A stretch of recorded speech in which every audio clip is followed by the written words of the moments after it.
Hi, everybody. Good morning. We're going to get started, so feel free to settle in throughout the morning. Feel free to keep grabbing food. Obviously, we have a lot. We love to overbuy. It's the Italian in me, so please feel free to keep eating. My name is Marissa. I am part of the sales team at SynchroGrid. Please feel free to say hi at any time during or after. We also have Joe with us. Joe, you want to give a wave and say hi? Hi, everybody. Joe's the founder and CEO of SynchroGrid. If you haven't met him yet, I encourage you to say hi. We also have Jacob with us. Jacob's our VP of Engineering out of our Texas office. I think most of you know him. Lord working outside on the marketing team. You're also going to hear from Reza in a little bit. He is our VP of Software. We are going to do questions for everybody online through the Q&A in the Teams app. But for everybody in person, feel free to just raise your hand if you have a question. We'll take pause when there's a good time for it.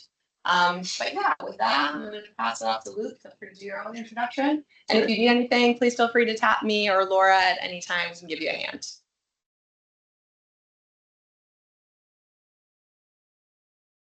Okay, Bill. My name's Luke, and I'm one of the leaders of the software team. Been with Joe for about 11 years now. I am double E by trade, but when he had this idea for this SARA, settings calculation and coordination modules, he pulled me over to that project, and I've been there for about 10 years now. So I always like doing these things, and I'm really excited to show everybody what the latest features and advancements are that we've made. Reza is going to kick it off. Reza, I think Marissa introduced. And so, Reza, I am sharing the Teams call, and we're presenting over here. So you are good to go. All right. Good morning, everyone. My name is Reza Tishnizi. Like Marissa said, I am the VP of Software. I'm going to kick us off with a bit of an introduction to our company and our services.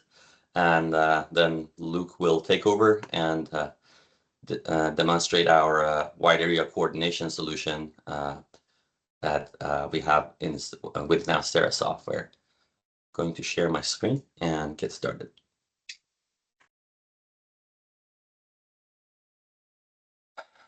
All right.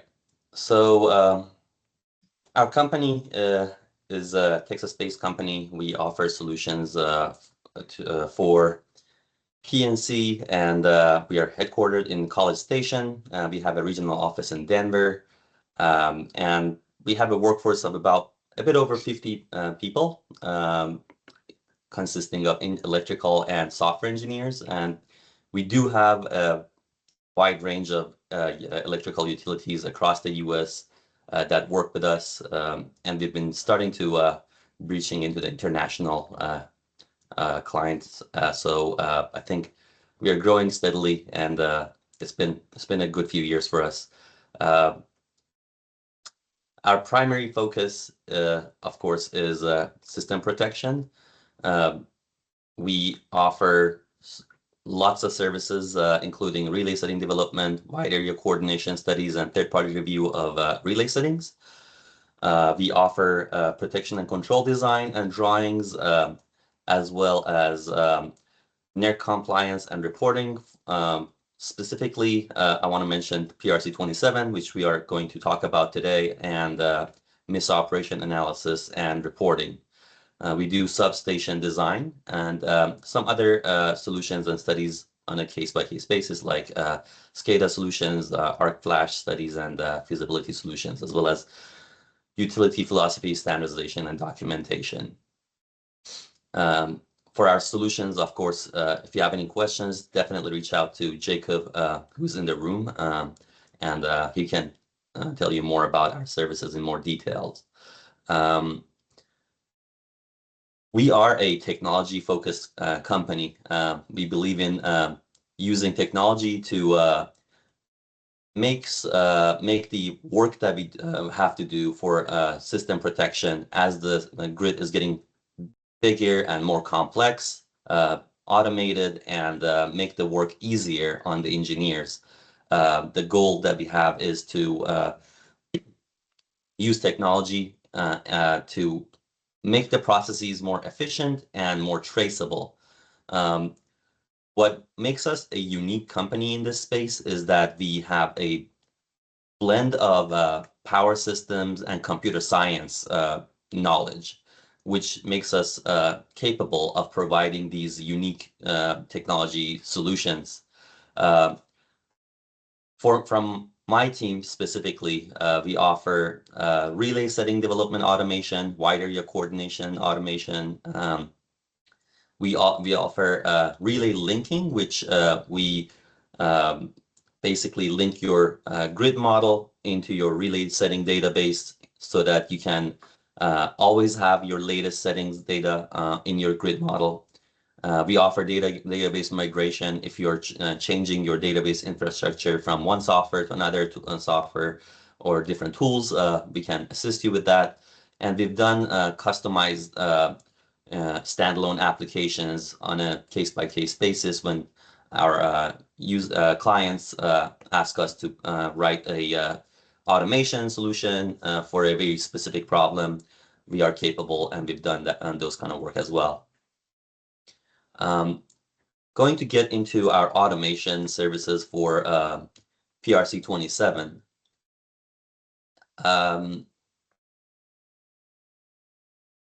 Within the past few years, if you look at the state of reliability report from NERC and all the other things that have been published, it's very clear that the grid is expanding in complexity and size very rapidly recently in the past decade.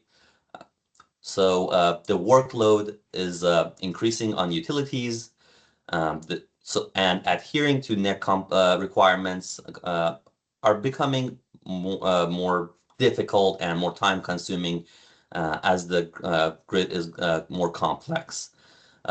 There's a gap also in training new workforce to work with existing tools and providing basically solutions that reduces the errors in producing the NERC compliance documentation and development of settings. It's becoming more and more complex on the utilities. Specifically, when it comes to relay settings, it's a very time-consuming process. You have to run your simulation on your short-circuit simulation software.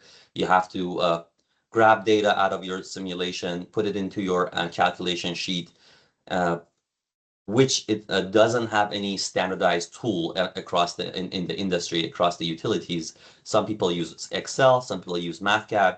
We've seen people use Word, and all of that combined makes it very difficult to trace any errors or find any, copy and paste errors, those kind of things that are very hard to catch and very easy to miss, for example.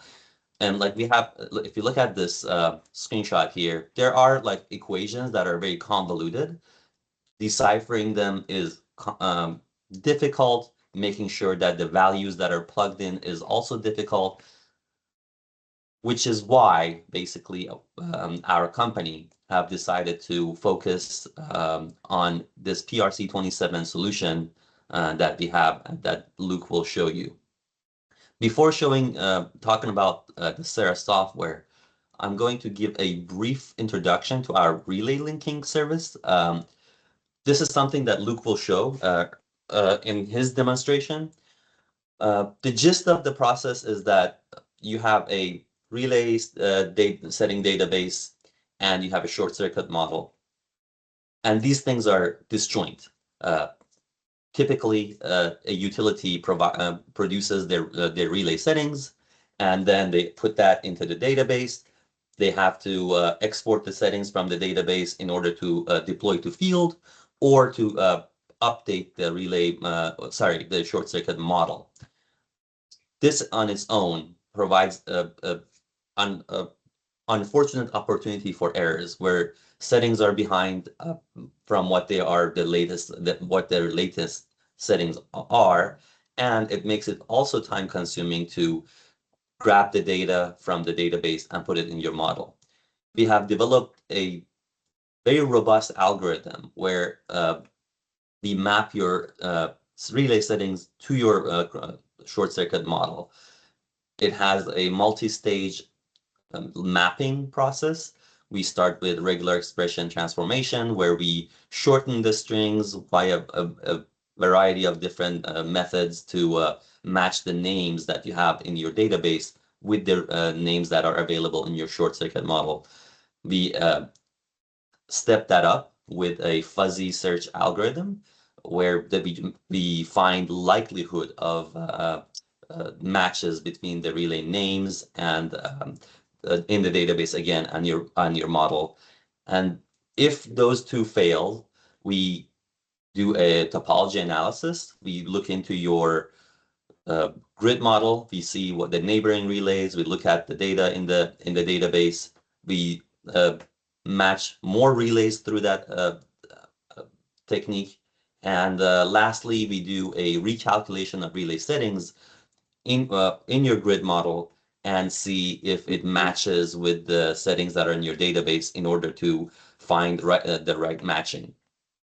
Through this, we have a very successful way to match your names from your database to your grid model, which is close to almost 100%. It's not one. It's like about 95%, and the remainder are things that are absolutely impossible to find with an automated solution. And reducing that work from doing one-by-one matching between the names to a fraction of your relay names being remaining that we have to cross-validate and link is a significant improvement in efficiency. Once you have your relay data linked to a grid model, it's just a press of a button that you would do, and you get the latest relay settings into your grid model, and then you can perform your studies for wire area coordination or setting development. Once that is complete, we can provide or bring in SARA, which is our setting automation relay assistant. SARA is an extremely powerful software. It breaks the setting development process or the wire area coordination process into two big steps. The first step is a one-time task. You transcribe your protection philosophy, whether it's for your wide area coordination or for your relay settings, into what we call a settings or a coordination template. Once that is done, you have defined the types of fault studies you want to run. You define the risk conditions and violation criteria that you have to look into. Then we can use that template every time you want to run a project. So you spend a little bit of effort developing a template that is reusable across projects, and that template comes to play in every one of your projects. You use the template to run the simulations. You get the fault data from your short circuit simulation software. Our software automatically runs these studies for you and grabs the data seamlessly out of your short circuit simulation software into our template, plugs in the data into the equations and the calculation that has to be done. And finally, it spits out a very clean report as well as the relay setting file that you can import to your database or to your grid model to update your model or have the latest settings. So our PRC-027 solution is pretty complete, I would say. We have a variety of modules in the SARA software. We have a transmission line module, which is our most popular one. We have transformer, capacitor bank, and shunts, reactor banks, as well as the second step in the PRC-027 requirement 1, which is the third-party review. We have a review module where you can get your settings from one of these modules that you've used to develop your settings and review it to comply by the requirement 1 of PRC-027. And then what we are going to talk about today, or Luke going to show you, is the wide area coordination, which is PRC-027 requirement 2. That piece of our software is extremely powerful.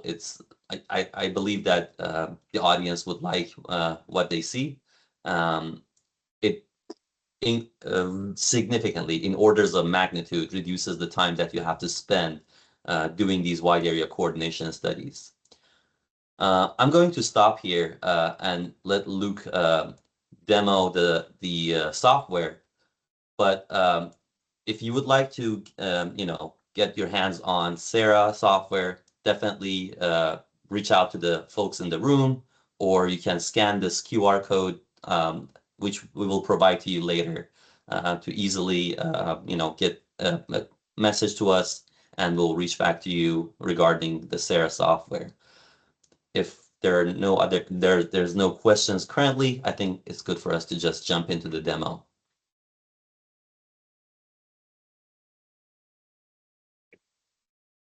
Okay, Luke, take over.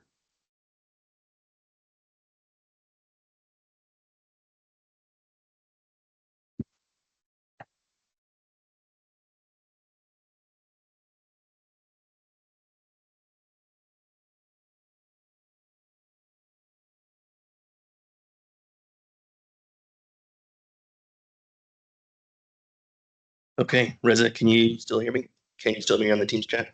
Yes, yes. Okay. You're going to share your screen, right? Yes. Okay.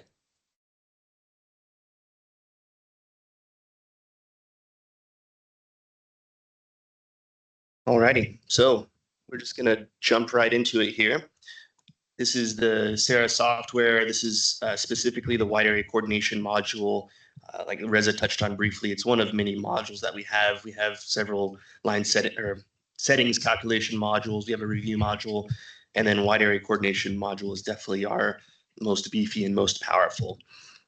If you're familiar with the settings calculation modules, you need a template that holds the criteria of what you're going to do, and either an OLR file or a CAPE file, GDB to run it on. And the wide area coordination module is very much the same type of thing. You have your model file that holds all the lines that you need to run coordination studies on, and you have this template that basically in this case holds all the different studies that you want to do. So whether it's a impedance calculation study, or a constraint study, perhaps where you're testing your reaches or your ground over current, or if it's some sort of timing study, it holds it all in there. We're going to jump into this WAC template and see what different types of thing you can use this module for. Okay. So I'm going to go to this study manager here to start out, and these are basically all the studies that I have prepared that I want to show you today. You'll see that there's three main types of studies: equations, constraints, and CTI. So equations would be basically a free-form editor. It's really similar to how you can, in the SARA T-line calculation module, you can just create any sort of custom equation. You can kind of see in the back there, any sort of equation, and have it calculate on any line of your grid. And so, for example, you could use this software to calculate, in this case, your line impedance settings. Run a quick sanitization of your entire grid to find which relay settings in your relays in your model are not agreeing with the impedances in your module. You're going to be able to do things like SIR checks, find out whether you should really have your zone 1 turned on because of just a very high SIR, which of course is indicative of a very short line. And so things like that. Load encroachment calculation. One thing I'll say, and I'll probably say it one or two more times, we sort of market this software as a wide area coordination solution, and that comes off as, okay, this is what I'm going to use this for PRC-027, and it certainly is that. But you can use this software for basically any type of thing you want. So if you need to run load encroachment, a PRC-23 study on your whole grid, or you need to run an impedance study on your whole grid, whether it's inside the context of a PRC-027 obligation or not, you get a lot of mileage out of this thing. Okay, so that's what equation studies are. They're basically any free-form type of calculation. Constraint studies are built for testing a specific element of the relay. So reaches, as you can see here, are kind of a prime example. You can basically specify what the acceptable range of your zone ones are under any contingency. And then Sarah's going to go on your behalf, do all these studies, come back and report the ones that are outside of the range. GIOC is another really good example of this. You could run a remote bus fault for every line in your grid and report the ones that GIOC operates on, which obviously you don't want to operate instantaneously for a remote bus fault. Or you can set a margin for your GIOC and report on ones that come within a certain margin of possibly operating for a remote bus fault. And then the CTI studies are basically a classic CTI study. You're putting faults on your primary line, you're checking yourself versus your backup relays, and you're reporting on cases where the backup operates perhaps out of order, faster than your primary at the same time, or even cases that are operating in the correct order but are a little too small of a margin for comfort, basically. So these are the three types of studies: equations, constraints, and CTIs. And I'm going to go over a few of them just so you get the idea of how in depth we go. It would have been really, really easy to create a software that's very, very hard coded, and you're very, very sort of locked into one type of study. We've sort of done the opposite. We've taken the time to create a software that is incredibly customizable, such that anyone could use it. Okay, so I'll just take a moment and explain what this line impedance study is. I kind of already said it. You're basically recalculating your Z1 mag and your Z1 ing setting for every line in the entire OLR. You also have at your disposal, of course, the relay settings that are already in the OLR. And so what I've done here is I've calculated the line impedance setting. I've found the absolute value of the difference between the relay setting, the setting that's programmed in the relay, and the calculation. And then I'm setting a tolerance of 5% of whatever that difference is. And then if the difference is greater than the tolerance, it means that your Z1 mag should be adjusted. You could, of course, change it from 5% to 1%. We find that these don't have an incredible effect on the reach capabilities anyway. So 1% would have been, a very potentially large amount of studies. We find 5% is kind of our sweet spot. We do the same thing for Z1 mag, Z1 ing. For the ground relays in ASPEN, of course, they have the Z1 mag and Z1 ing as well, but they also have the Z0 mag and the Z0 ing, and then the zero sequence compensation factor. Again, we do an incredibly similar thing where we're recalculating these settings on the fly and calculating the difference between, again, the new calculation based on the impedances in ASPEN, the difference between that and the relay settings that are in ASPEN already. SIR phase and SIR ground, that's a pretty cool one. So we're calculating SIR, the source impedance ratio, which, as I mentioned before, is the indication of whether you have electrically a very long line or a short line. Some people do use just the line length in miles or however it's stored in your OLR, but those are often not up to date or not even programmed in there in the first place. SIR is always recalculated based on fault currents, so you know that it's always a really good indication. And what we're doing here is we're saying, in this case, our WAC criteria is if you have an SIR greater than 30, which it's kind of inversely related, right? The higher the SIR, the lower, the smaller your line is. We're saying if the SIR is greater than 30 and your zone 1 is not off, well, that's an issue because it should be off, right? So that's going to flag and give me the opportunity to, turn it off or make some other engineering decision.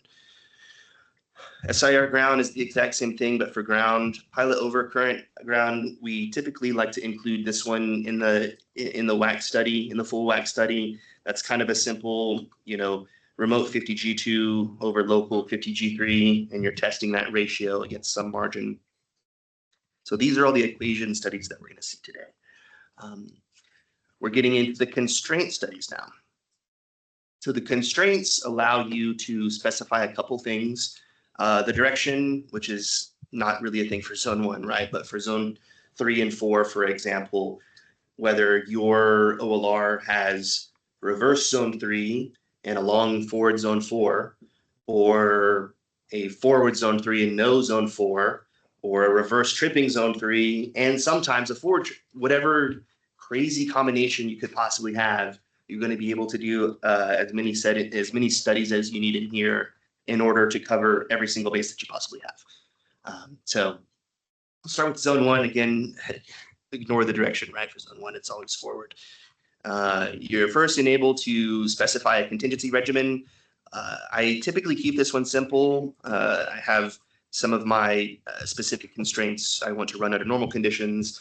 Some I want to run under contingencies. You could consider unchecking some of these boxes if you know that you're creating a necessary amount of work, but my philosophy kind of is you can't really do too many contingencies. At worst, you're looking at a few more lines of data than otherwise, and at best, you're accidentally, quote unquote, finding a contingency that is important that you didn't expect. So I just like to run every type of contingency that I have. But in any case, yes, you are able to specify a combination of contingencies. And this is our constraint card. Now you can have multiple specific constraints per element. Zone 1 only has one, but we're going to see multiple when we get to zone 2. So zone 1 is a pretty standard line sweeping fault. What this means is I'm going to be sweeping faults all up and down my primary line, and I'm going to be finding every single operation of zone 1, which of course could change depending on contingencies, right? So I'm able to specify, and again, it would have been very easy for us to just sort of hard code a zone 1 study, but you really have the potential to do any type of thing you want here. So if you want to do a remote bus and find some, lower margin on a remote bus fault, you could do that. You could do a reach comparison, which talks about comparing, maybe this zone 1 with your backup zone 2 or something like that. This is pretty standard though. We have a skip condition that's SIR greater than 30. Again, we do have an SIR study that is looking for this and making sure zone 1 is turned off. But if we don't have this skip condition in here, then it's, there's going to be a bunch of zone 1 violations for the ones that are off, even though they should be off because of SIR, right? So that's kind of what that's for. And then these violation ranges are a pretty cool thing. So this is what allows you to specify what's a violation and what's not. I'm kind of a binary guy. For me, when I'm doing my WAC studies, it either is a violation or it is not. And so that's kind of what I like to do. You do have the ability to have quite a bit of control over different violation levels. So for example, I could say my acceptable range is from 70 to 80%. And you'll see as I'm typing these numbers, these sliders move. I can also change these, by the way, if I like. For minor violation, I could say a minor violation is within 5%. So let's say, 65 on the lower end and maybe 85 on the upper end.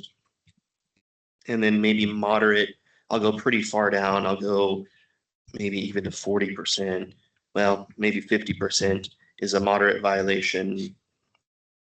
And 90% on the upper side, and then anything outside the ranges that I specified is major by default. So again, you can get quite fancy here. When I'm going through, I kind of have in my head which ones I absolutely need to solve, and so I kind of like it's either a violation or it's not. And then if I do a second pass, I might do, after I've solved all the major violations, I might come in and do a second one with slightly more restrictions just to kind of see if it's possible to get it any better. These filter buttons and tables aren't going to make a ton of sense right now. They're going to make a lot of sense when I actually run this thing, but this is basically a mechanism by which you can control how the data is displayed on your screen. So even when we run these studies and you see the data table, when you see sort of the results page, even that is not hard coded, but rather is totally customizable to how you like to see your data. Okay. Zone 1 phase, Zone 1 ground's the same. Many of these studies, in fact, perhaps all of them have a phase and ground counterpart. So I'll just focus on one or the other. So Zone 2 phase, forward again, the same types of contingencies. But in this case, we have a pretty cool thing. We have 3 separate constraints, right? So within the same study, again, you can have as many of these constraints as what makes sense. This first one is, again, a line sweeping constraint. And we are saying that anything between 1% and 50% of any remote line under any contingency is our acceptable range. Now, you might be thinking, okay, 1%, that feels kind of risky. We also have a second constraint that says, okay, but you also need, for a remote bus fault, at least 110% margin. And this could, of course, be increased to 120% or whatever you feel is appropriate. So it's kind of a philosophical conversation to have regarding, is a 1% reach a problem if I'm able to prove that for every single remote bus fault under every single contingency I could possibly have, that my zone 2 is always 110% of that or more, right? And then the transformer is kind of, so the transformer is, so you could have a tap line study as well. In fact, maybe it's a good time to just show this off. So I can add a card that says tap line. And so for zone 2s, for some of us in our grids, you have a tap line. You can have tap lines on your lines. And in some cases, the tap lines are even longer than the line itself, right? And that's still zone 2's responsibility, right? So it's not enough perhaps to say that the zone 2 covers the remote bus. You would also need to cover to the end of the longest tap line, right? So I have a method for this. I'll say I want this to run under both N-1 and normal conditions. This will be an end bus fault. Again, incredibly similar to my remote bus constraint study here. But in this case, my test path is not going to be from the local bus to the remote bus. It's going to be from the local bus to the longest tap line end bus. So the bus at the end of the longest tap line. And then my violation ranges, again, will be incredibly similar. I might say that 110%, at least 110% is what I need. Okay.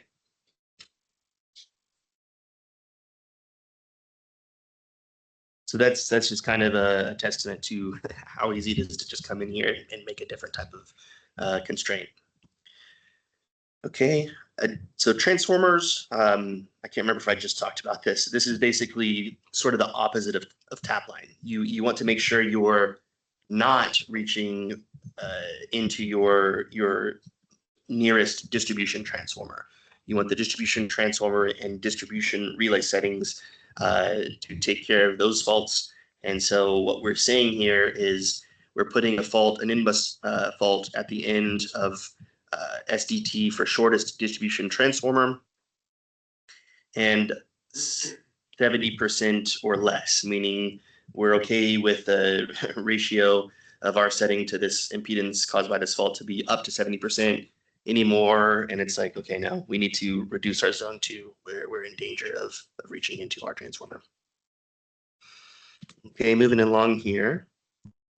It's saying that it was saying, hey, I added a new constraint, but I'm not displaying it anywhere. But I'm not going to do that right now. It's just for an example. Zone 4. This is we've now said a line end fault rather than an end bus fault, and we're saying the test path is, because this is our zone 4, it's our far-reaching zone, that our test path is the remote line. Essentially, it's between the remote bus and the remote line in bus. And we're saying that 105% of a line in fault is good enough. You might see some of these skip conditions, zone 4 being off as a skip condition, which basically means if your zone 4 settings across your entire grid, some are off, some are not, you might put this in a skip condition, which is basically assuming if it's off, it's for some good reason. I don't want to just have a violation for every single off zone 4. Or if it is your philosophy that you should have a zone 4, no questions asked, then you wouldn't skip this, and you would want to be flagged of the cases where it's off so that you could then turn it on and create a new setting that does indeed reach 105% of their remote line. This one down here is a new one that we haven't talked about yet. It's the ability to compare your setting against other settings. So this is mostly what I would call a CTI issue that would likely be caught in the CTI phase of the study. But CTI is a pretty open-ended thing that's going to cause you to really have to think and consider a lot of different scenarios in order to find, oh, it's my zone 4 overreach, my remote line zone 2. So as many of those types of things that we can catch ahead of time and build in to our specific constraint study is going to make the CTI phase of this a lot easier on us. Okay. GIOC is your ground instantaneous overcurrent. In this case, we have the same skip condition. If it's off, it's probably for good reason. Don't question it. Otherwise, if it's not off, it needs to be, in this case, at least 110% of a remote bus fault. I kind of explained this at the beginning of my talk. Again, you obviously don't want overcurrent, an instantaneous overcurrent tripping for your remote bus. And so kind of in line with what I was just saying about zone 4, where you could, if your philosophy was to always have one and therefore it shouldn't be off, you wouldn't have this as a skip condition. Now, in order to prepare the model that we're actually going to use today, it didn't have any ground instantaneous overcurrents. And so it was really, and so they were all violations, right? And so it was really easy for me to, rather than go and hand calculate a bunch of ground instantaneous overcurrents for every line in my model, to just run this, have it find all violations, and then guide me through fixing the violations. And I came out the other end of it with well-working instantaneous overcurrents for every single relay in my grid. So that's a pretty cool one. Okay, I think, so now we're at the end of our constraints. And we're going to talk about CTI just a little bit. So CTI is kind of a very specific type of study. So you have just the ability to not do any crazy, thing, but you do have very many options here in order to inform how exactly, what exactly things you want it to check. Okay. So direction, backward or forward. In ASPEN, the ASPEN terminology for direction would be something like you either check it against its backups or check it as a backup. If you've ever used the CTI form of ASPEN, you've seen this. For us, we just call it backward or forward. Backward means I'm the primary, I'm checking faults on my line, I'm checking myself against my backups. And then forward, I'm looking in the forward direction, I'm treating myself as a backup, I'm checking myself as a backup against faults on the remote lines. Okay. And in the context of a smaller study, you may choose to do both. Like if I was using, again, another case for the wide area coordination module outside of PRC-027 or even outside of really wide area coordination, I could use something like this to check new settings that I just created. So just check a single line rather than the whole study. And so in that case, I might choose to do both backward and forward coordinations. That would probably make sense. However, in the context of a big study, if you're doing both backward and forward, well, you're going to be duplicating your work, right? Because a backup coordination for me is a heck of a lot like a forward coordination for my backup, right? So that's why in this case, I only have backup studies in this template. Okay, you can choose what type of relays you want to compare. So am I focused in on comparing my distance versus my distance, my overcurrent versus my overcurrent, distance overcurrent, overcurrent distance, or when we say any here, what we're meaning is basically fastest versus fastest. And that's a very, in my opinion, good enough study where, you know, I really just care, you know, for a fault at this location, is my backup relay gonna operate before me or not? Okay. You could do N-1 or N-2 contingencies. Again, these contingencies, types of contingencies are incredibly similar to the constraint studies.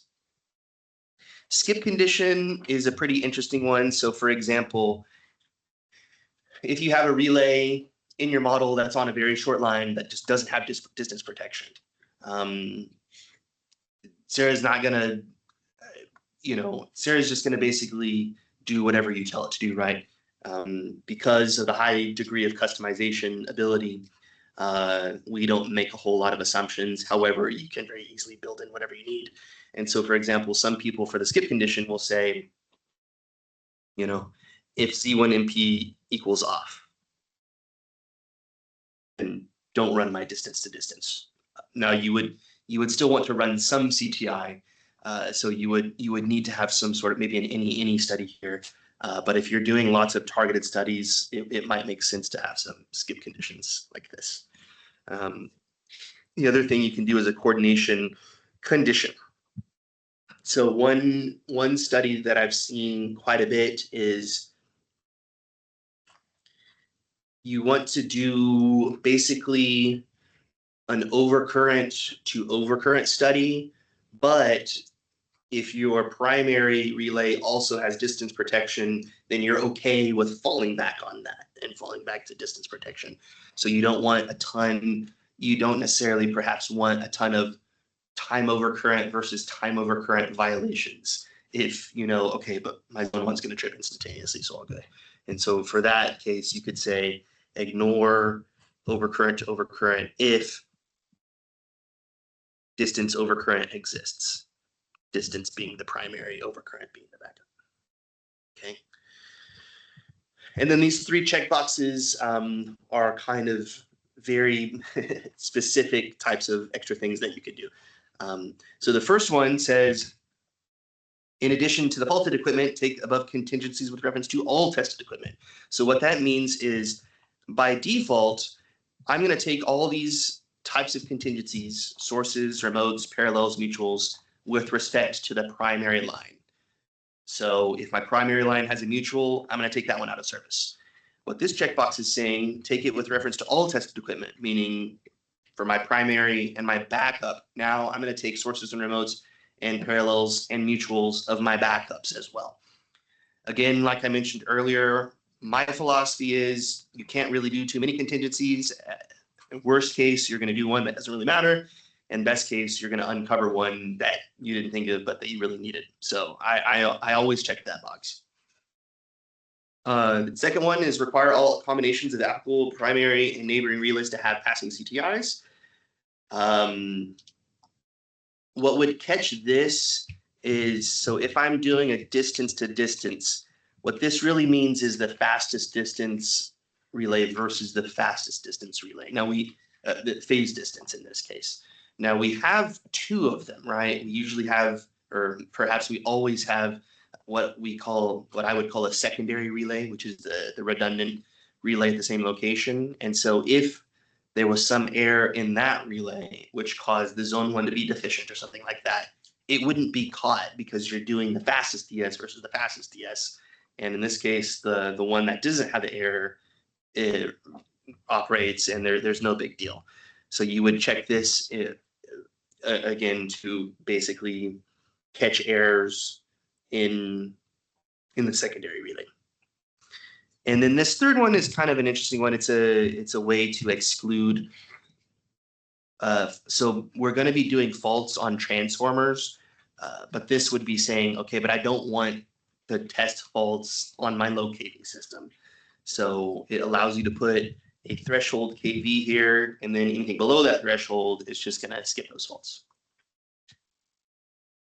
All right, I'm kind of at the end of my template discussion. Is there any questions on capability?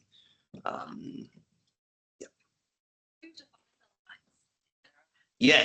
Yes, we're gonna get to that for sure. So when we press run study, the very first thing it's going to have me do is define basically the subset of the grid that I want to do the study on.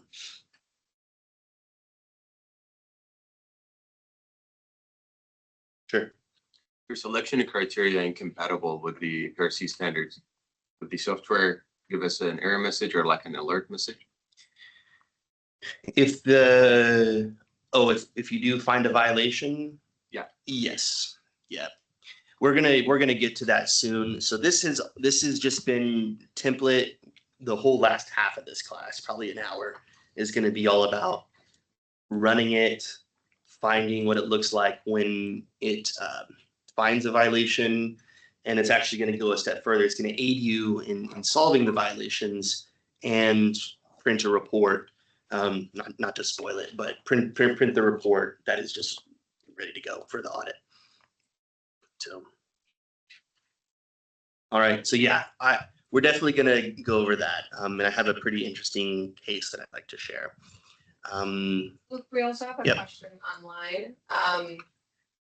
Here, let me read it. Okay. Easier to adjust.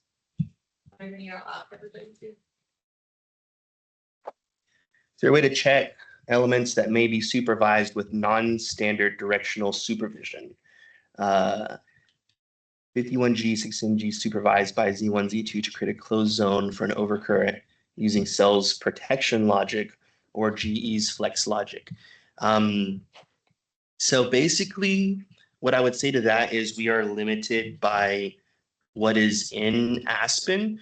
A lot of these, so when you solve all your impedance studies and all your constraint studies, and you're left with some CTIs, some of them, it's like, well, I don't need to really solve this because I have, comm schemes that are going to take care of this. I have dual differential.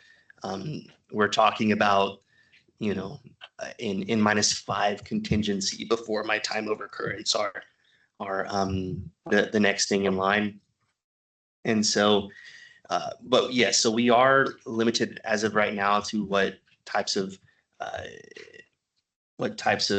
communication schemes and supervision, what I think this question is asking, that are in ASPEN. One idea I kind of had that we can maybe do is, even if you don't want to go through ASPEN's modeling of communication schemes, which they do allow, you could have some memo, you could write perhaps in the memo of all the relay groups, comm scheme or dual line diff, and then SARA could look at that. We do, but in the case of where it is modeled, then you can have this directional supervision model and have it restrain. That will certainly be reflected in SARA. If I didn't adequately answer that, I invite you, please email me. So this next one, it looks like Reza already answered for the chat, but I'll just say it for the people in the room. There was a question. It looks like you have line transformer cab bank shunt. Any idea when you will have a bus differential setting template available? Reza responded, we are in the final stages of developing our bus differential model. A new version of SARA is made available every quarter, and the bus differential model will be part of our Q2 release. So we're looking at in the next 3 months, we'll have, and I'll just show that again on my screen here. There'll be a lot of this. We do have the transmission line, the auto transformer module, as well as cap and reactor. Bus diff, like you said, is something that we're working on. It's going to be available in the coming months, and we have a distribution model that will follow soon after, basically. All right, it's 10:53. I'm kind of at a stopping point, Marissa. If we want to do our We're gonna take just a 5-minute break. It's early. Feel free to stretch your legs. We are gonna pass out a survey that we would love if everybody could take a couple minutes and fill out. Feel free to wait till the end of the session if you prefer. If you fill it out and turn it in, you do get a tote bag. Very helpful for this week because I'm sure you'll be collecting a lot of goodies. So yeah, feel free to fill it out now or later. But we'll come back in about 5 minutes. Alrighty, we're going to get started back here. So I want to run this thing. First, I want to talk about the model that I'm going to run it on. Okay, so this is the sample 30 model. This is what ships with Aspen. You know, it has all the Texas, Vermont, and so forth buses. Luke, can you share your screen again? Sorry. Oh, yes, thank you very much.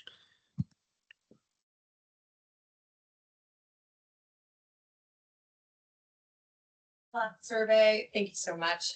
Feel free to pass it to Laura on your way out at the front desk. She'll give you your tote bag. Alrighty. Also, I'm just remembering there was one more question that I needed to answer. It was back on the bus differential module. It was talking about when Aspen begins to support more complex modeling of substations, are you going to be able to like handle those different types of things? And yes, we will be prioritizing that. We do try to stay kind of on the cutting edge of Aspen features and incorporate them. And certainly that one is going to be a big one for bus diff. Even ahead of that though, or if you're not planning on utilizing that feature, one of the capabilities of the bus diff module is going to be selecting which lines coming out of the substation are part of the scheme. So, but yes, we will be planning to handle that. Were there any more questions, or was that it? Okay. So this model, if you've ever looked into it, it does, I don't believe it comes with any relays. I just don't remember, or if they are, they're kind of dummy relays and not very, they're just dummy relays, basically. Same thing with the line impedances. They're kind of dummy line impedances. A lot of them have the same exact R and X values, and so it's not really realistic for, you know, trying to actually run a test of settings calculation. It's more of just a test of model building. And so what we did is we went in and we gave proper impedances to every single line. And the way we did it actually is we kind of just, you know, chose one of the default conductor types and recomputed them and gave it a length because they don't have lengths by default either, and recomputed them. And so they all now have at least plausible impedances. And then further, we put a relay group on everywhere in this 132 kV side of the system. And we used our SARA T-line module to calculate new settings for each one. So in theory, if the T-line module is good at calculating robust settings, we could then run our wide area coordination module on this model and not find any violations. One thing I do also want to touch back on for a second here is this idea of relay linking. So I want to touch on the why of relay linking rather than just what it is. Relay linking is, you know, well, as I say that, I'm going to do the what first. So the what is, if you have a relay database, that database is expected to be your source of truth. Basically, at any one given time, if there's any source that is expected to have the most up-to-date relay settings, it is that database. Whether it's PowerBase, whether it's Aspen's own relay database, whether it's even a directory of files on your hard drive, you have some sort of database of all your relay settings. And then you also have your Aspen relays, which are these, you know, miniature versions of the relays that have only a few of the settings, right? Well, in order to do basically any simulation of Aspen, whether it is a wide area coordination study or whether it is just a simple single setting calculation, right? Even if you do have a new line coming online, you need to test coordination of your newly calculated settings. You're not going to be able to do that unless you have your neighboring settings in the model already and they're up to date.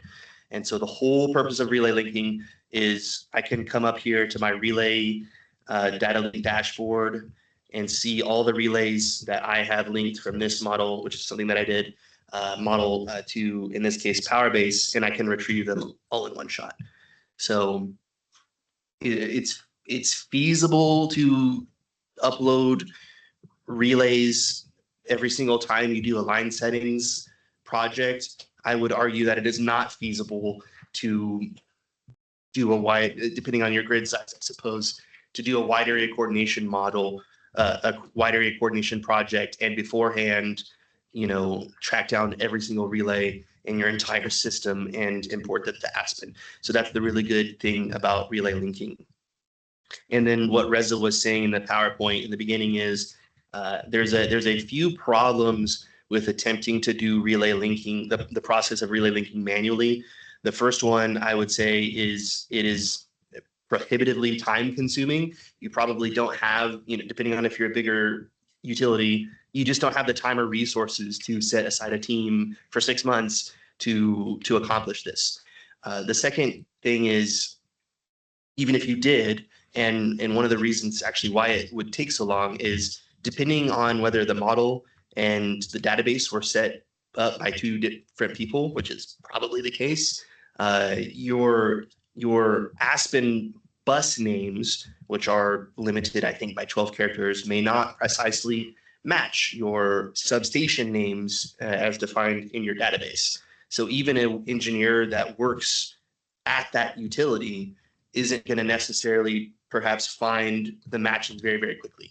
And so that's kind of the service that we offer, is we have the ability to run a lot of code, scripts and simulations in order to find all the right matches. So you can have this done without, sinking your own resources into it. And again, and at a competitive price, basically, because it is very fast.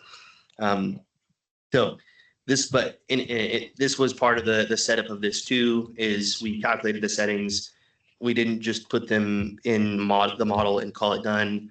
We put it in our database, and then we pulled the links, and it was really easy for the Aspen and PowerBase to do the rest, rather than me having to import to every location.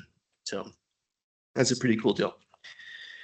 Okay, so in theory, right, if I ran this, I would, as I said, find no violations because I had just calculated these with my T-line module, and yeah, they should be robust. We haven't had any changes to the model. There have been no, increased generation. There's been no reconductoring, right? It's all just, kind of a static model. So I ran this ahead of time.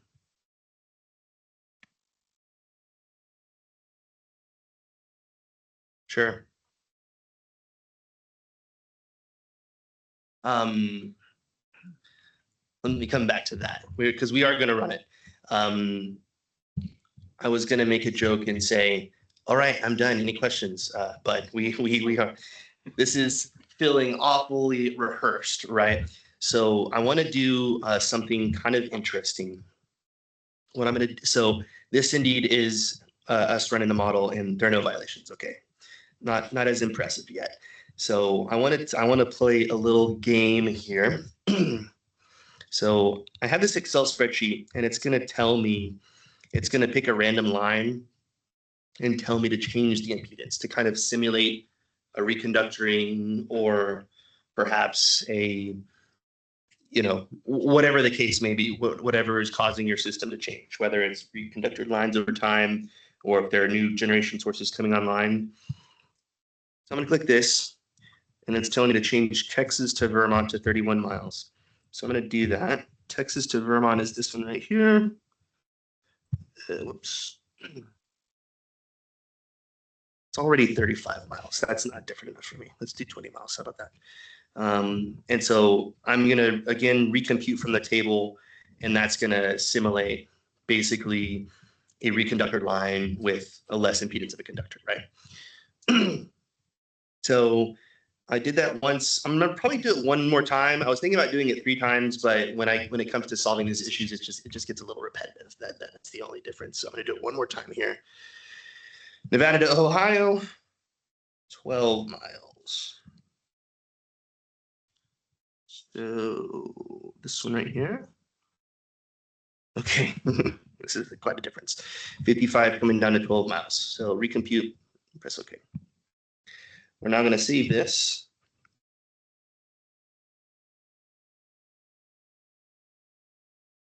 And we're just going to call it SARA class, all caps.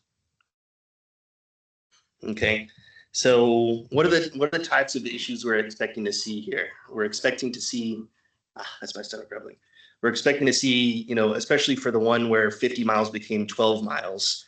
Well, if I had a zone 1 that was reaching 80% of 50 miles, let's call it 40 miles, then that's going to be overreaching my new 12-mile line, right? So I'm going to expect to see a constraint study that produces a violation. I'm also expecting to see that along with that, a CTI error. If now I have an overreaching zone 1, it's going to be tripping at the same time as the remote line in zone 1, right? So let's just jump right into this. So I'm going to bail out of this and we're going to run it. So let me first, so this SARA class template was the template that we've just been talking about this whole time. I'm going to go and find the model that I just saved. Okay. And we're going to run it. Okay. The first thing it asks me to do is choose a bus selection file. So what this would be is if you have, like, let's say the ERCOT model here in Texas or whatever your full model is, you obviously don't want to run the entire model. You only want to run your portion of the grid. And so I'm going to create new for now, just because it's really easy in this small grid.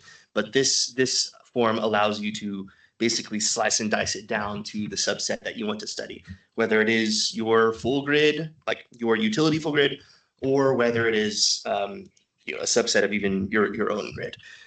If, for example, you knew that all your buses were in zone 200 or whatever, you can type the zone, you can type the KV. It makes it really easy to whittle down. So I got a question about that earlier. That answers that question.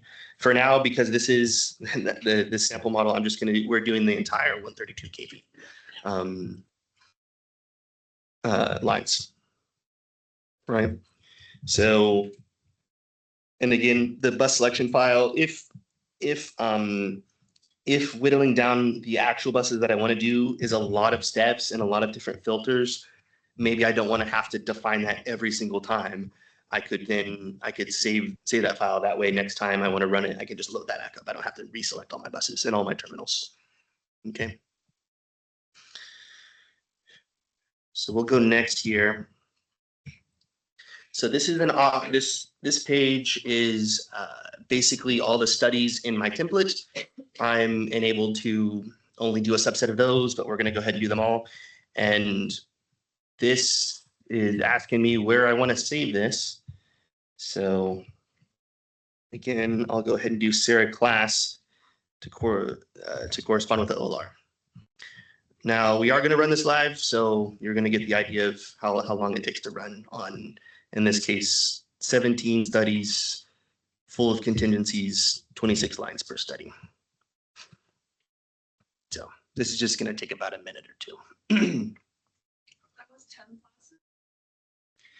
buses? That was 10 buses, yes, and the lines coming out of the buses or the terminals really are 26 total terminals coming out of the 10 buses.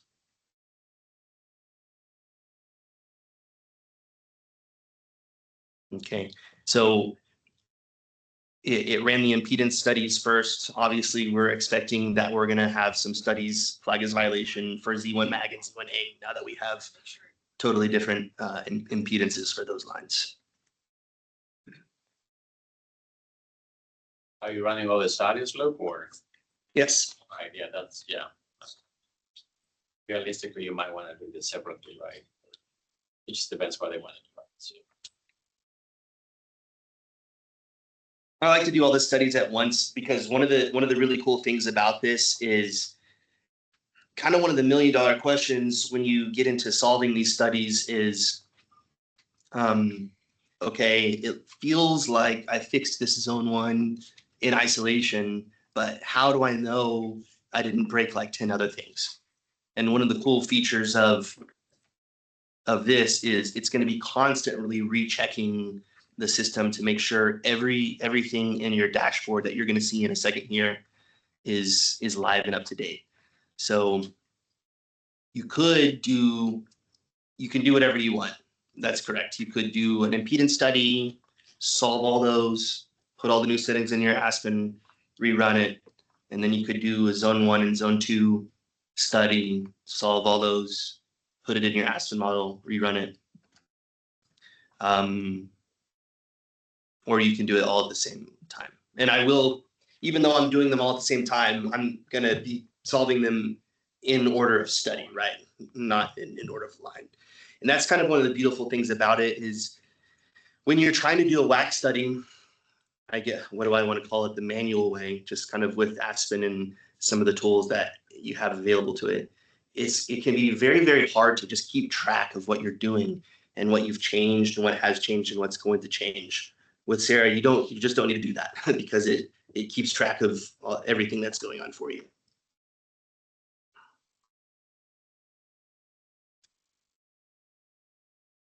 Okay. So it's complete.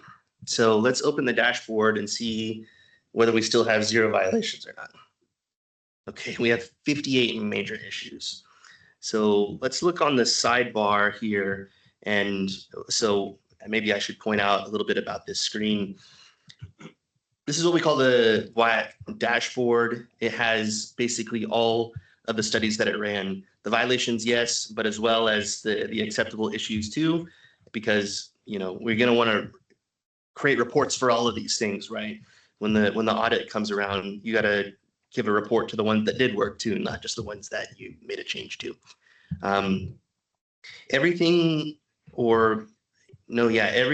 you see on this screen that's not one of these 2 big tables can act as a filter on the table. So for example, if I click major issues here, it's only going to show me my 8 major issues. And over on the sidebar here, it's only going to show the numbers for that. So if, for example, we want to start with our line impedance ground study. I've now filtered down to the line impedance ground. And sure enough, just as we suspect, we've got 4 relays that are now violations, 4 terminals corresponding to the 2 lines that I made impedance changes to. Okay. So what I want to do here is I want to give you guys sort of a raw, unedited version of me going through this and solving issues. I don't want this to come off as me having cherry-picked some easy ones to solve. I wanted to sort of randomize this a little bit and show what could be a realistic method of solving these violations. Okay, so it is going to enable us to solve the violations. I'm not sure if that's clear at this point. It is not merely, okay, here are the violations, now you figure it out. So we can go through each one of these. These impedance ones are going to be kind of no-brainers. If you remember, I'm calculating the impedance. I am finding the difference between what I know it should be, which is now based on the new impedances in Aspen compared to the relay setting in Aspen, which obviously did not change when I did that recalculation, right? So it's telling me the new impedance should be 7.16, down from 32.82, which if you'll remember, we did take it down from, I think, 50 miles to 12 or something like that. And then the Z1 mag is 1.5, is coming down from 6.87 to 1.5. Okay, so remember one thing. Oh, did I enter the wrong thing here? 7.16. Okay, and if you'll remember, what I said a few minutes ago is that, okay, it feels like these changes are fine, but are they going to invalidate all my zone 1 reach and zone 2 reach studies that I've already done? It might have to just run the whole thing separately over again. So when I press confirm settings, one of the cool things it does is it tells me my settings that I changed. It tells me the severity, which we resolved this one. But it also calculates what all studies from what all neighboring lines could have possibly been affected by the change that I just made. And it's going to actually rerun those studies. Okay. And so this is going to kind of tell you whether you want to actually go forward with your change or not, because you can certainly inadvertently break things. You can also inadvertently solve things, and that's what you kind of want to see. You want to hopefully see fixing more things than you break. This is kind of a lateral change. So this justification, it's not required if you did just objectively, provably solve it, but it is going to go in the report. So I always like to put a justification that says at least something updated to current line setting impedance calculation, something like that. Okay. And I'll mark it as resolved, and it's going to log everything that I did, and it's going to go take me back to the dashboard. Okay. If you'll bear with me here, like I said, I did want to kind of do this unedited, but this is only going to take me another minute or two to get through these. So same kind of thing. I'm going to go through and I'm going to update these impedances to the new ones. I like this because it allows me to not just, it allows me to intervene if I need to, and just have full awareness with everything that's going on. So again, I've resolved this one, and again, it's going to verify what, if anything, has changed. Now with these line impedance calculations, we're not expecting to get just big changes to the reaches, but we will see something pretty cool when we move on to the reach portion of this. We are going to see, hopefully, because again, this was kind of randomized, so it's a bit unrehearsed, but hopefully when we fix some of these reaches, maybe some of these GIOC violations, we're going to see some of my CTI issues get solved for me, which is going to be a pretty cool thing. This software is allowing SynchroGrid, by the way, to do many studies from various utilities across the country simultaneously.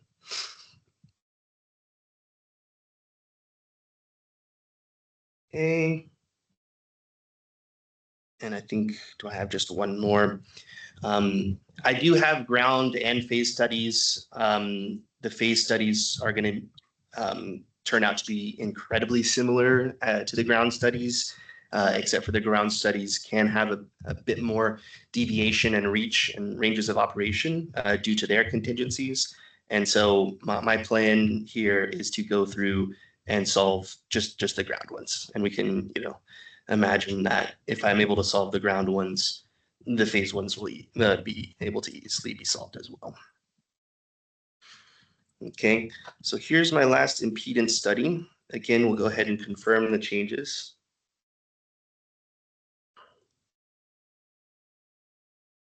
And then we'll go on to the zone 1 and zone 2, and I'll be curious to see how many of those change by how much.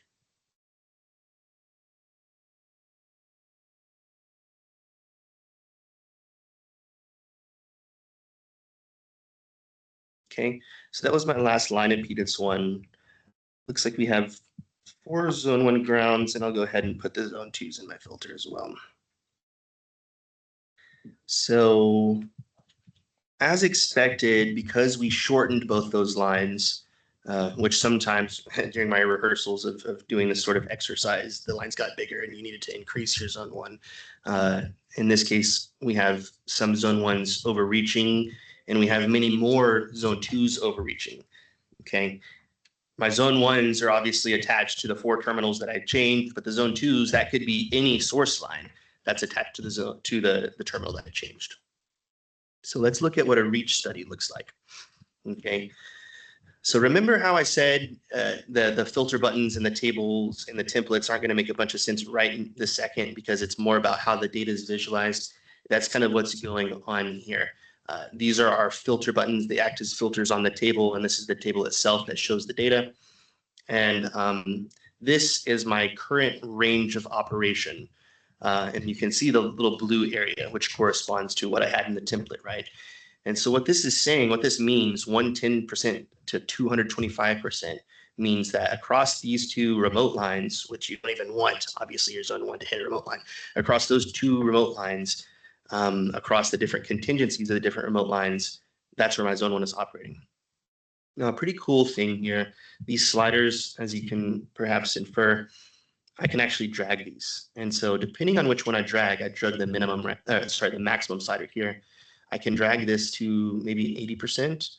And when I let go, the function that's going to go off is it's going to say, okay, number one, recalculate me a zone 1 setting that is expected to operate for at a maximum 80% of the line. Recalculate that setting and put that new setting back in Aspen and test the ranges in order to validate that it actually is going to do what I said. So I'm going to let go of it now. It's going to reevaluate.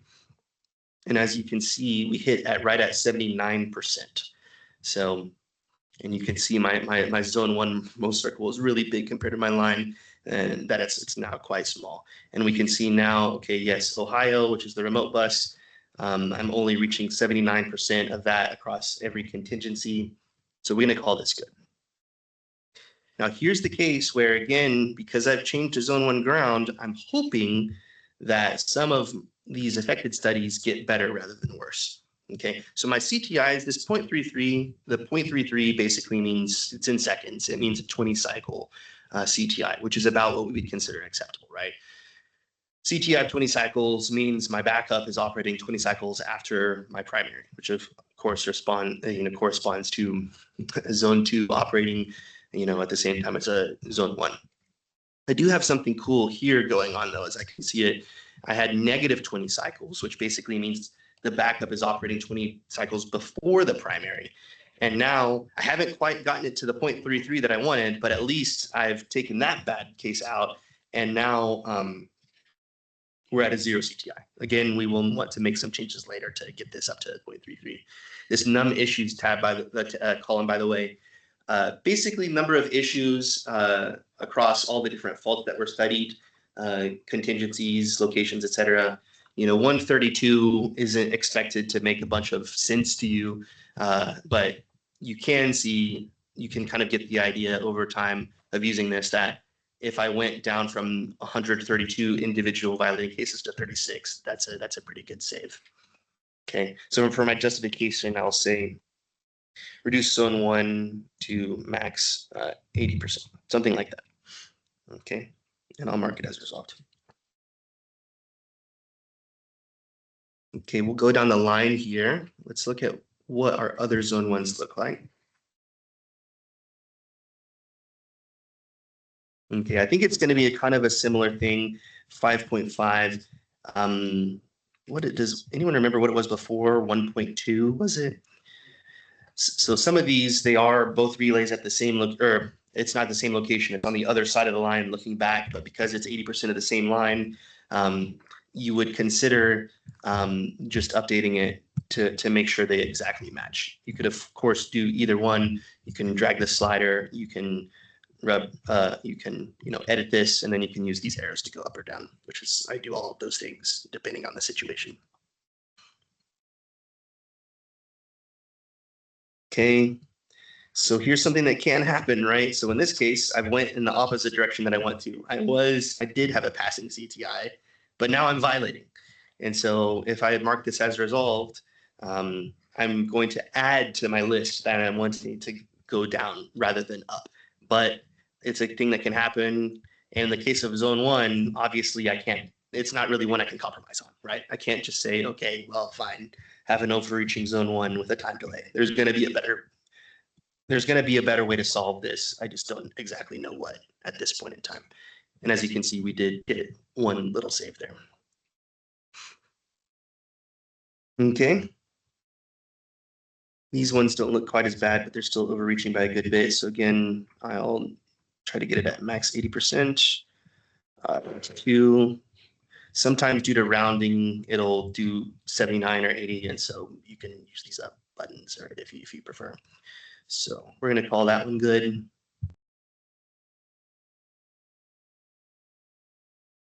Okay. We've got a solution. We've got a CTI getting inadvertently solved. So I always like to see that. All right, 2.01. If this next one is 3.5, which I think it is, we're going to just go to 2.01 without looking at the sliders. Okay, so yeah, let me just type 2.01 here. and confirm it.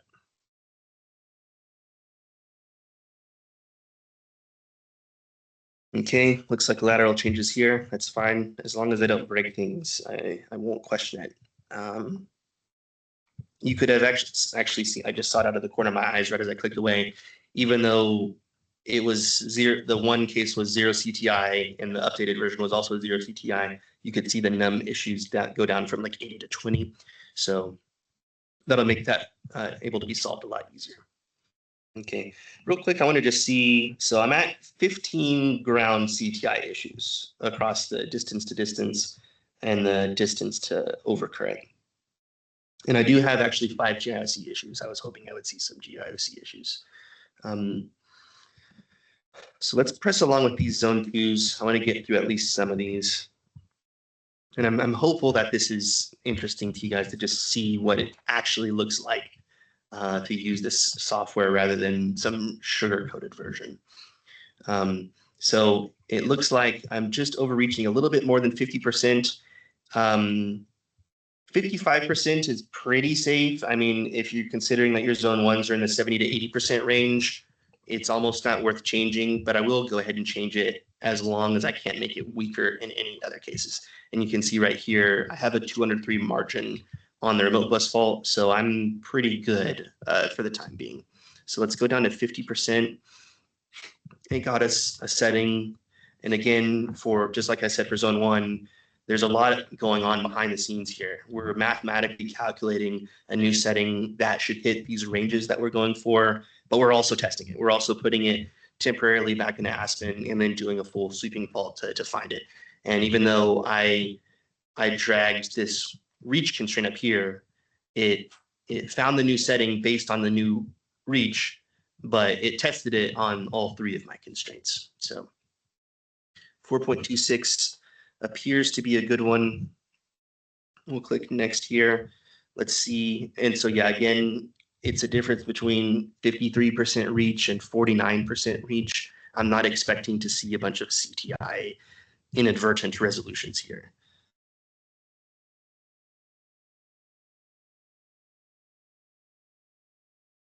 Okay.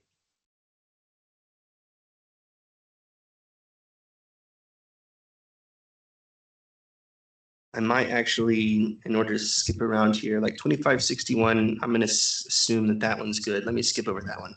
This 0 to 6 looks pretty interesting. So we have a case here where it's actually reaching on the lower side, and we're in danger of underreaching the bus. Now, we still have a 108% margin at the minimum on a remote bus. So if I was a betting man, I would bet that this will not cause a misoperation anytime soon. However, it does certainly seem like there's room to make it even more robust. I might, in this case, consider going up to maybe the 30% range and seeing how that affects me. Okay, 30%, 5%, again, kind of like we talked about before, 5% feels like not a lot of margin, but when it comes to apparent impedance buffer on a remote bus, if you have a 150% margin on even the most scary contingency, you're pretty safe. So I think this is what I will go ahead and go for. So I'm going to confirm it. Now this one, it is possible that I'll see a CTI get resolved. Let's see if we get lucky here. Okay, nope, they were all resolved before. I'm going to do a handful more of these because I want to see a zone 2 get resolved. That will actually fix some of these CTIs. As far as I know, I still have CTI violations that are that need to be dealt with. So here is a case. Some of these other cases, the zone 2 is reaching the full remote line and beyond. So I definitely want to reduce that. So I'm reaching 130% of the remote line, and I have a good bit of margin, obviously, so I can definitely afford to bring this down. Let's shoot for 120 and see where that lands us. Okay, 20% reach, 121% margin. That's like the exact sweet spot. So I'll confirm this change. And this one, I do expect to see a CTI resolution. I sure hope. There we go.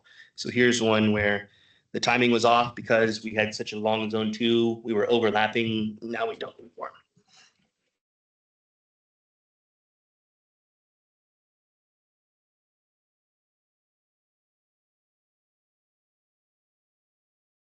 Okay.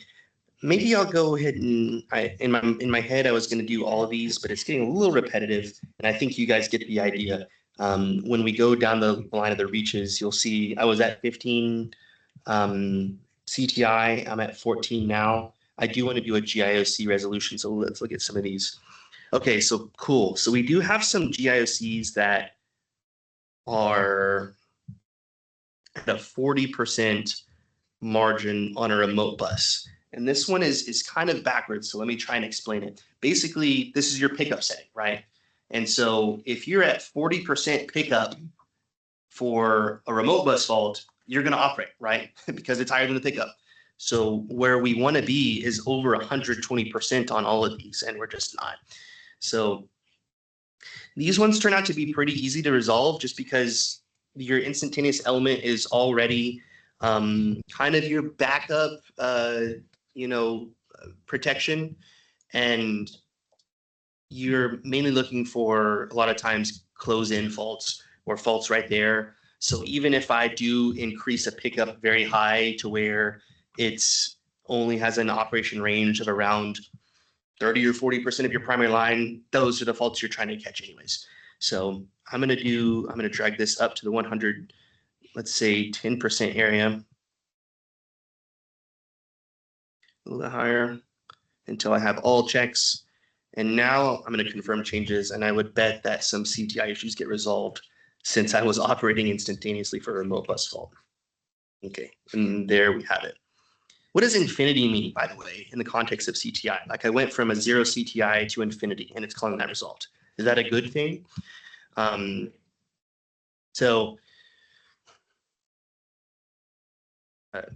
0 to infinity. And if I have an infinity CTI, it means my backup time.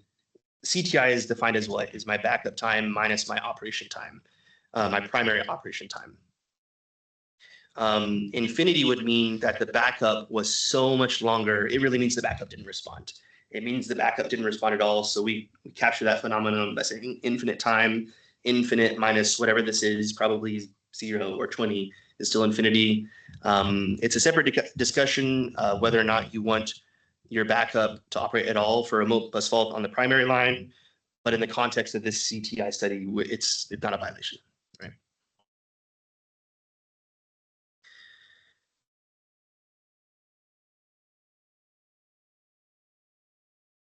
Okay, we're running up on time. Yeah, like I said, in my head, I was just going to solve all of these for you, but I think I've sort of made my point at this point, right?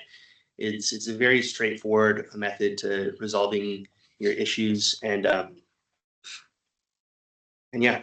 So the grand finale is at the very end of this, you run your reports, and you get full documentation just out of the box for everything that you did or for everything that needs to be done. The report generation does take a few minutes, and even though it's only a few minutes, I don't want us to sit even a few minutes just like watching a loading screen. So I have one that I'd already developed, and this is kind of, yeah, like I said, you're going to go through all this. You're going to hopefully get your major violations down to 0, and it's just going to spit out a report that shows every study that you did. If there's any changes that need to be made, there's going to be a summary of changes tables. And then for every constraint, every reach, every CTI that was done, it's going to show you the before and after. Here's actually a cool case where before, this is what our CTI graph looks like before. We had a 0 CTI, probably because of one of the things that I'm solving for you guys now, where the GIOC was reaching crazy far.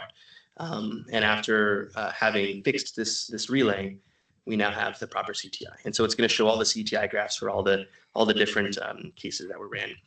It also optionally has a summary of basically appendices, where for each individual study that you did, it has the long form details of every constraint that you tried, every reach. And so we're calling this more than sufficient for basically any NERC audit on your process. So that's kind of my story. We've presented papers on this topic in the past, and every time I've presented a paper, well, let's just say I presented a paper at WPRC last year and this conference last year. And the inevitable question is always, well, this looks great, but is there going to be enough time to stand this up to work on my system and meet the 2027 deadline? The answer is yes, absolutely. There's time. And the other thing I would say is, even if you're sitting there thinking, wow, this looks great, but I didn't know how I was gonna be able to have time to do all this for my grid. Even if I did have an automated solution, I don't know if I have time to learn it. I don't know if my IT is gonna be able to install it. I don't know if I'm gonna get the budget approval in time. Another thing you might consider, something that I think I already said, is that we're doing several of these in tandem right now for various companies across the country. And so if you're thinking, and a few of them actually, their solution is, well, my grid is in crazy shape and I don't even know if this WAC module is going to help me solve every single crazy thing that's going on. You could consider letting us help you get there the first time, and then it's just going to be a giant piece of cake, complying with the requirement in subsequent years. So, any questions? Joe, you got anything? Any final comments? Yeah, just to reiterate on the compliance deadline next year and the time, right? So several projects we have going on are really consulting side, and also in conjunction with technology teams are performing all this project studies. So if you really want to get this done and you don't have the time to do it with the software, we can certainly do it with the consulting business. Got about 35 technical engineers that cater to this specific need. So let us know. Certainly help you with compliance deadline next year. So yeah, that's it. What's that? If you're, I guess, if your fault current increases, say like 10% overall, would this be able to meet a point where on your grid that increase happens? Repeat the question for the Sure. He's asking, the question was, does the software, so let me just preface by saying PRC-027 R2 has two options. I think we know it, that you can either do the whole thing every 6 years, or whenever your fault current changes by 15%, or from what you said, 10%. It's a feature that we will be adding at some point. We've been kind of slow to add it because Aspen does the exact same thing. If you go to faults and do a bus fault summary, it's going to let you, not only is it going to let you do bus faults on your whole grid, there's an option down here that says flag it if it exceeds 10%. And it does a pretty cool thing where if you already did that, you can upload one from last year and it'll literally pinpoint the ones for you that did change over 10%. So I think we do have interest in getting that into SARA too, but yeah, basically what I said, a little bit slower since Aspen pretty much does it. Does it integrate into other software? Aspen and Cape right now. What software you have in mind? SSC or maybe SKM? Okay. Yeah, right now we're supportive of Aspen and Cape, particularly on the high KV side. But if you're interested in any automation for any software, let's talk about it.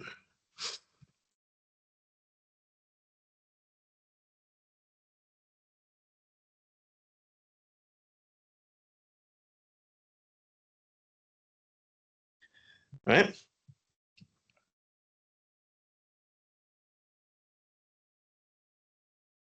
Yeah, well, first of all, thank you so much for coming and for joining us.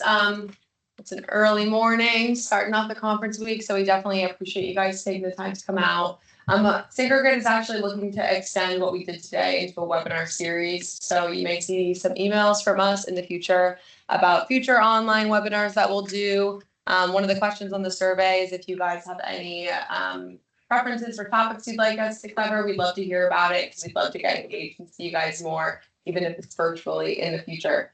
So again, if you did fill out the survey, feel free to pass it to Laura on the way out. She'll take care of getting you your very snazzy tote bag. And if you have any questions or need anything, feel free to come find us. We'll be at booth 5, I believe. Laura will confirm, she knows these important things. But booth 5, so please come check us out, come say hi. We've got some fun stuff planned for the booth, spin the wheels and gadgets, so we'd love to see you again. But thank you guys so much. Thank you.